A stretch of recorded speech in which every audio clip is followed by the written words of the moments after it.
الحمد لله نحمده ونستعينه ونستغفره ونؤمن به ونتوكل عليه ونعوذ بالله من شرور أنفسنا من يهده الله فلا مضل له ومن يضلله فلا هادي له ونشهد أن لا إله إلا الله وأشهد أن محمدا عبده ورسوله. قال الله تعالى: أعوذ بالله من الشيطان الرجيم. بسم الله الرحمن الرحيم. اهدنا الصراط المستقيم.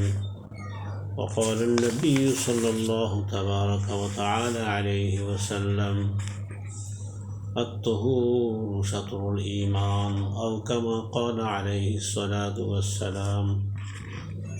আল্লাহ পাকের বহুত বড় এহসান এবং করম, আল্লাহ তাআলা আমাদেরকে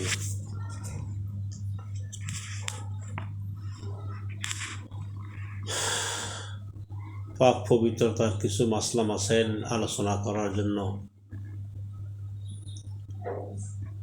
তৌফিক দান করছেন।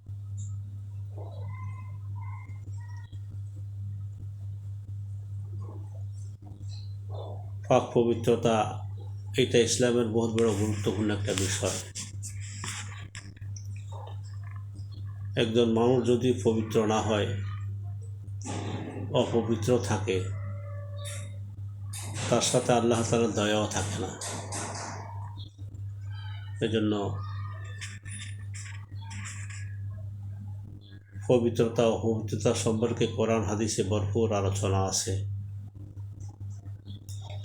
ওই সমস্ত আলোচনার বিষয়বস্তু থেকে আমরা আংশিক আলোচনা করব। রাসূল আকরাম সাল্লাল্লাহু আলাইহি ওয়াসাল্লাম বলেছেন, আত-তুহুরু শাতরুল ঈমান, পবিত্রতা ঈমানের অঙ্গ। তবে বিষয়গুলো আলোচনা করতে গেলে আমাদের পর্ব তৈরি করতে হবে। আজকে আমরা প্রথম পর্বে আংশিক আলোচনা করতে যাব ইনশাআল্লাহ। নাজাসত বা নাফাকি। নাজাসত নামাজের মতো গুরুত্বপূর্ণ ইবাদত শুরু করার আগে শরীর, পোশাক, নামাজের স্থান পবিত্র আছে কিনা তা দেখে নিতে হবে। শুধু নামাজ পড়লে হবে না, আমাকে এগুলি দেখতে হবে। শরীর থেকে যেসব জিনিস বের হওয়ার কারণে শরীর নাপাক হয়ে যায় তাকে নাজাসত বা নাপাকি বলা হয়। যথা প্রস্রাব, পায়খানা, পায়ু পথে বায়ু নির্গম ইত্যাদি। এবং এই নাপাকিগুলি প্রত্যেকের প্রকারভেদ আছে, যেমন নাজাসতের প্রকারভেদ, নাফাকির প্রকারভেদগুলি। নাজাসত বা নাফাকি দুই প্রকার। প্রথমত নাজাসতে হাকিকি আর নাজাসতে হুকমি। নাজাসতে হাকিকি যা স্পর্শ করাও দেখা যায় তাকে নাজাসতে হাকিকি বলে। যেমন প্রস্রাব, পায়খানা, রক্ত, বীর্য, মদ ইত্যাদি, এগুলি দেখা যায়। পাক পানি দ্বারা এসব ভালোভাবে ধুয়ে নিলে পাক হয়ে যায়। পবিত্র পানি দিয়ে এগুলি ধুয়ে নিলে পাক হয়ে যায়। আর নাজাসত হুকমি কাকে বলে? যেগুলি স্পর্শ করা যায় না বা দেখা যায় না তাকে নাজাসত হুকমি বলে। যেমন শরীর থেকে নির্গত বায়ু ইত্যাদি।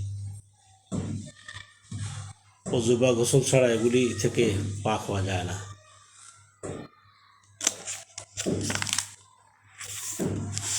নাজাসতে হাকিকির প্রকারভেদ। নাজাসতে হাকিকি দুই প্রকার।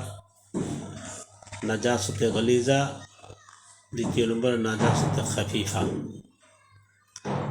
নাজাসতে গলিজা যেই নাফাকি খুব গাঢ় তা নাজাসতে গলিজা। যেমন হারাম জন্তু ও মানুষের প্রস্রাব পায়খানা, গৃহপালিত গরু, মহিষ, ঘোড়া, ছাগল, ভেড়া, হাঁস, মুরগি ইত্যাদির মলমূত্র, বীর্য, নির্গত রক্ত ইত্যাদি। দুধের শিশুর প্রস্রাব পায়খানাও নাজাসতে গলিজা। নাজাসতে গলিজা যদি শক্ত ও ঘন হয়, যেমন মল, তবে 4.5 মাসা অর্থাৎ 4.5 গ্রাম পর্যন্ত মাপ। যদি তা তরল ও হালকা হয়, যেমন প্রস্রাব, তরল মল ইত্যাদি, তবে প্রচলিত টাকার পরিমাণ, যা হাতের তালুর গহ্বর পর্যন্ত মাপ হবে। উক্ত অবস্থায় নামাজ পড়ে ফেললে নামাজ শুদ্ধ হবে, তবে মাকরুহ হবে।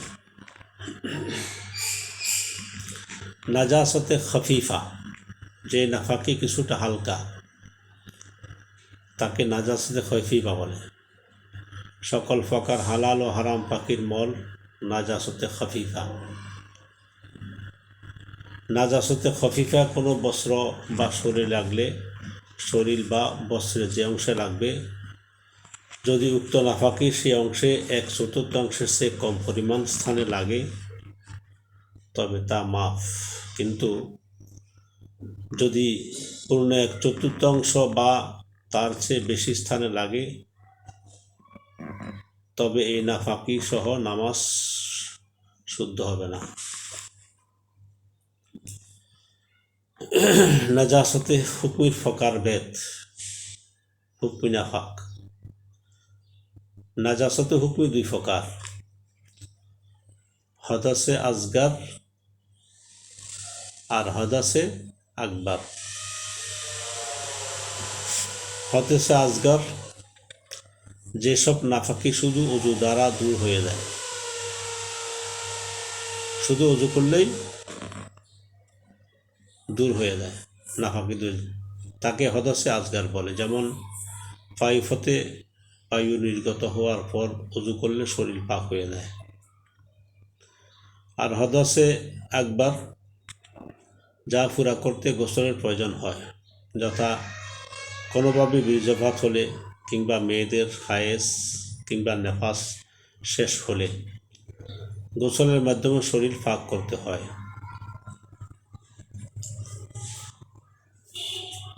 এখন মাছের মধ্যে তো 1 প্রকার রক্ত আছে। মাছ, মশার মধ্যে মশায় মানুষের শরীর থেকে রক্ত চুষে, মশা রক্ত। মাছের মধ্যে এক কিসিম একটা শরীরের মধ্যে আছে, একটা প্রাণী হিসাবে। তাহলে মাছ, মশা, মাছি, 4 পোকা মানুষের শরীর থেকে রক্ত চুষে। তাহলে মশা, মাছি, মাছ, 4 পোকা রক্ত পাক, এগুলোকে নাপাক বলা যাবে না। প্রস্রাবের ছিটা সূচাগ্রভাগ, অর্থাৎ সূচের আগা পরিমাণ যদি ছিটা প্রস্রাব করতে গেলে শরীরে বা কাপড়ে লাগে,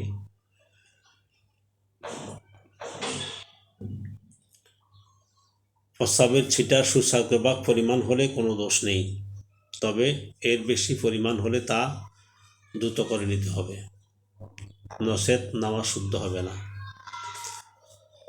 যেসব হালাল পাখি শূন্যে মল ত্যাগ করে, তাদের মল পাক। কুকুরের লালা, শূকরের প্রস্রাব পায়খানা সম্পূর্ণ নাপাক। এ পর্যন্ত যা কয়টা মশালা আমরা প্রথম পর্বে আলোচনা করলাম, আল্লাহ তাআলা আমাদেরকে বুঝার এবং আমল করার তৌফিক দান করেন। ওয়া মা আলাইনা ইল্লাল বালাগ।